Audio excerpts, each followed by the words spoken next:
In this quick video, I'm going to show you how you can connect Supabase to Replit AI. First, open up Replit AI, click on Apps, and then choose the app which you want to connect Supabase to.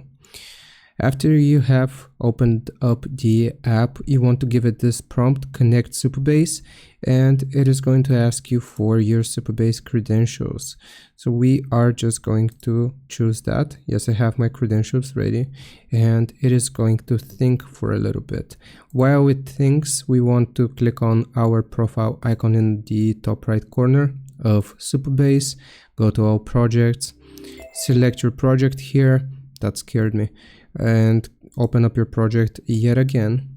Now we will go back to Supabase. So it is going to ask for the anon key and our URL. So the page which we just opened, we want to click on connect, then go into API keys. So this is going to be the anon key. You can copy it, you can paste it here. Now go back the URL, copy the URL of your project. Now paste it, and you can just click on continue, and that is going to integrate Replit with Supabase. I hope this helps. Leave a like and sub. I'll see you next time.